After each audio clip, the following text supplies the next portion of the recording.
রাসূল সাল্লাল্লাহু আলাইহি ওয়াসাল্লাম খ্রিস্টানের সাথে বসতে পারে, ইহুদির সাথে বসে সনদ তৈরি করতে পারে, মদিনার সনদ। কিন্তু আমরা মুসলমানের সাথে বসতে পারি, একজন আরেকজনের ছায়া দেখতে পারে না। হিংসা, বিদ্বেষ, জেলাসি, অহংকার, ঠিক কিনা? লা ইয়াদখুলুল জান্নাতা মান কানা ফি কলবিহি হাববাতু খারদাল মিনাল কিবর। যার অন্তরে যাররা পরিমাণ অহংকার থাকে সে কোশ্চিনকালেও আল্লাহর জান্নাতে প্রবেশ করতে পারবে না। আমরা যেন এই অহংকার থেকে মুক্ত হতে পারি, আমরা যেন ব্রড মাইন্ডেড হতে পারি, আমরা যেন ভিন্ন মতের লোকদেরকে রেসপেক্ট করতে পারি, ভিন্ন মতকেও যেন আমরা সহ্য করতে পারি। আমাদের দেশে এত কাদা ছোড়াছুরি, এত মারামারি কেন জানেন? আমরা ভিন্ন মতকে দমন করতে চাই, ভিন্ন মতকে আমরা স্পেস দিতে চাই না, ফলেই এত ঠেলাঠেলি। এজন্য মতামত বিভিন্ন থাকবে। This is the beauty of Islam, unity in diversity, unity in diversity. ঐক্য হবে, বৈচিত্র্যের মাঝে আমাদেরকে ঐক্য খুঁজতে হবে। এক একজন এক এক চেহারা। এই তুমি কালা হইলা কেন, তুমি খাটো হইলা কেন, তুমি লম্বু কেন, এরকম বললে চলবে?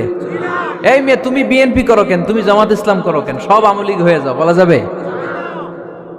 তুমি এই পীর সাহেবের মুরিদ কেন, আমি যে পীর সাহেবের মুরিদ হইছি ওইখানে আসো না কেন, বলা যাবে না। Unity in diversity. রাসূল সাল্লাল্লাহু আলাইহি ওয়াসাল্লাম ইহুদিদেরকে স্পেস দিয়েছেন, খ্রিস্টানদেরকে স্পেস দিয়েছেন। মনে রাখতে হবে, ঐক্য প্রক্রিয়ার নাম হচ্ছে, এটা এমন একটা প্রক্রিয়া যেখানে সবাই একই চিন্তা চেতনা পোষণ করবে এমনটা নয়, বরং এক একজনের এক এক চিন্তা, কিন্তু মৌলিক বিষয়ে সবাই এক। ইউনিটি ইন ডাইভার্সিটি, বৈচিত্র্যের মাঝে আমাদেরকে ঐক্য খুঁজতে হবে। প্রিয় ভাইরা, কথা বুঝতে পেরেছেন? আপনারা কি জানেন যে আমরা ইবাদত করি মসজিদে, খ্রিস্টানরা ইবাদত করে কোথায়?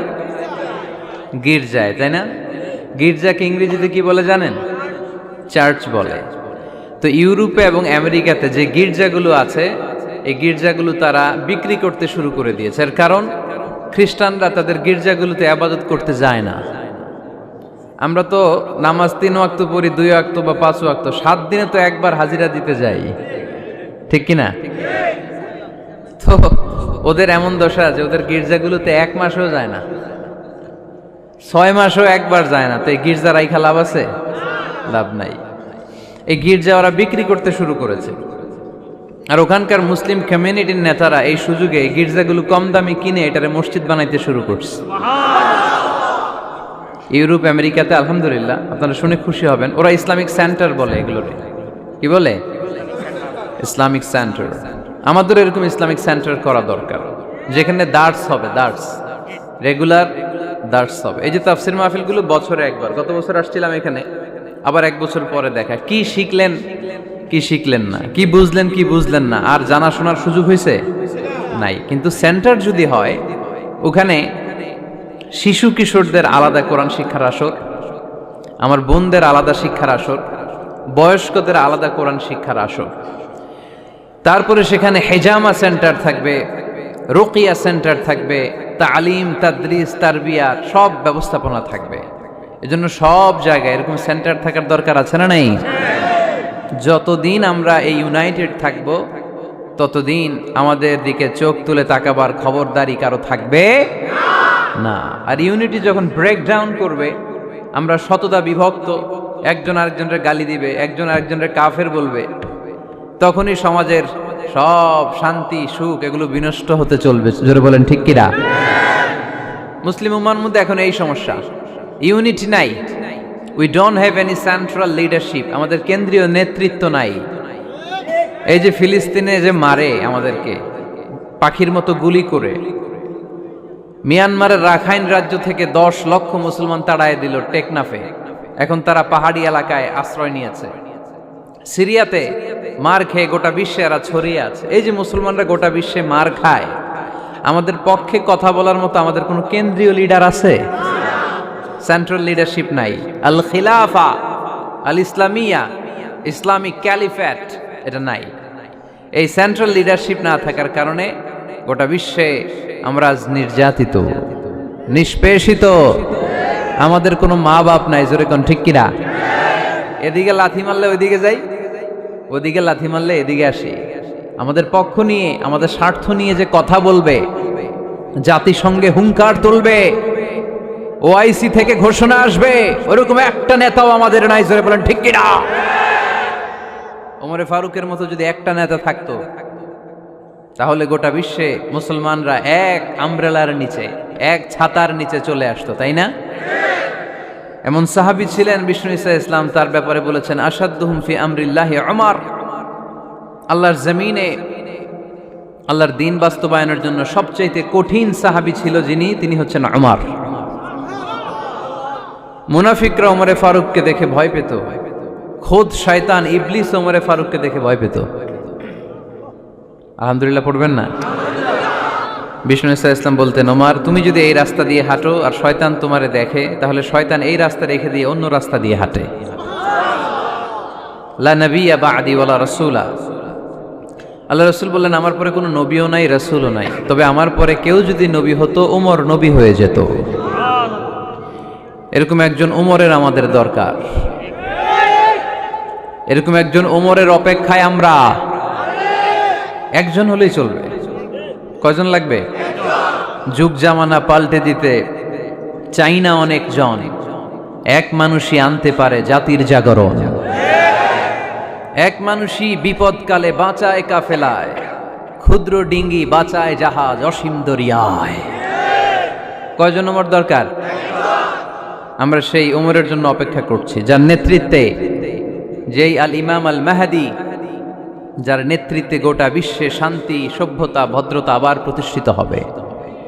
এক ছাতার নিচে মুসলমানেরা থাকবে। কেউ কারো ব্যাপারে হৃদয়ে কোনো বিদ্বেষ রাখবে, ঘৃণা রাখবে, কেউ কাউকে গালি দিবে না। এই সুসম্পর্ক, এই ঐক্যের জন্যই ইসলাম। একসাথে উদখুলু ফিস সিলমি কাফা, পরিপূর্ণভাবে সবাই মিলে ইসলামের রশিকে আঁকড়ে ধরো, তাহলেই বরকত দিবে কে? ওমরে ফারুক বলতেন, নাহনু কওমুন আ'আজ্জানাল্লাহু বিল ইসলাম। আমরা তো এমন জাতি যে জাতিকে আল্লাহ তাআলা ইসলাম দিয়ে সম্মানিত করেছে। আমাদের সম্মান ইসলামে। এখন ইসলাম রেখে দিয়ে অন্য জায়গায় সম্মান খুঁজি, এজন্যই লাথি খাই, এজন্যই অপমানিত, এজন্যই নেতৃত্ব শূন্য। জোরে বলেন ঠিক কিনা? গোড়ার দিকে যদি না যাই, মূলের দিকে যদি ফিরে না আসে, আমাদেরকে গালি দেয় মৌলবাদ। মৌলবাদ মানে হচ্ছে যে মূলের দিকে ফিরে আসে, return back to the root. শিখর থেকে, শেকড় থেকে শিখরে। শিখরে যেতে হলে আগে শেকড়ে যেতে হবে। জোরে বলেন ঠিক কিনা? এজন্য ঐক্যের কোনো বিকল্প নাই। আমি আমার আলোচনার শুরুতেই এই মেসেজটা আপনাদের কাছে ড্রপ করতে চাই যে আসুন আমরা কাদা ছোড়াছুড়ি ছেড়ে দেই, হিংসা বিদ্বেষ ভুলে যাই, হৃদয়টারে সবার জন্য উজাড় করে দেই। মুমিনদের হৃদয়ে থাকবে সবার জন্য ভালোবাসা। কি থাকবে? আল্লাহ রাসূল সাল্লাল্লাহু আলাইহি ওয়াসাল্লাম মক্কা থেকে যখন মদিনাতে গেলেন, তিনি দেখলেন দলে দলে লোকজন কালিমা পড়ে মুসলমান হচ্ছে। বড় একটা মুসলিম কমিউনিটি গড়ে উঠল। আল্লাহ রাসূল সাল্লাল্লাহু আলাইহি ওয়াসাল্লাম খেয়াল করে দেখলেন ওখানে শুধু মুসলিম কমিউনিটি নয়, ওখানে জিউস কমিউনিটি আছে, মানে ইহুদি কমিউনিটি। মদিনাতে ইহুদিরাও থাকতো। আবার খেয়াল করে দেখলেন আশেপাশে খ্রিস্টান কমিউনিটিও আছে। তাহলে মোট কয়টা কমিউনিটি হইল? রাসূল সাল্লাল্লাহু আলাইহি ওয়াসাল্লাম এই তিন দলকে নিয়ে একটা চার্টার করলেন। চার্টার, ইতিহাসে এটা মদিনা চার্টার নামে পরিচিত, মদিনা সনদ। সুবহানাল্লাহ পড়েন। তিন ধর্মের লোক, তিন জাতি একসাথে থাকে, আর আমরা এক বাঙালি এক দেশে থাকতে পারি না। এক দল আরেক দলরে বলে তুমি ভারতপন্থী, ওই দল আরেক দলরে বলে তুমি পাকিস্তানপন্থী। বাংলাদেশপন্থী কেউ হতে চায় না। আমরা কোন পন্থী? জোরে বলতে হবে। দেশের স্বার্থটারে সামনে নিয়ে আসতে হবে। তো সম্মানিত সুধী, রাসূল সাল্লাল্লাহু আলাইহি ওয়াসাল্লাম ইহুদিদের সাথে বসেছেন। মদিনা চার্টারে যদি তিন ধর্মের লোক থাকে, মানে Muslim community, Jews community and the Christian community যদি থাকে, তার মানে এই মদিনা সনদের মধ্যে স্বাক্ষর করেছিল তিন কমিউনিটির নেতারা। ইহুদিরাও ছিল, খ্রিস্টানরাও ছিল। তো আল্লাহ রাসূল সাল্লাল্লাহু আলাইহি ওয়াসাল্লাম ইহুদিদের সাথে বসেছেন, চুক্তি করেছেন 10 বছরের লম্বা সময়ের। খ্রিস্টানদের সাথে চুক্তি করেছেন।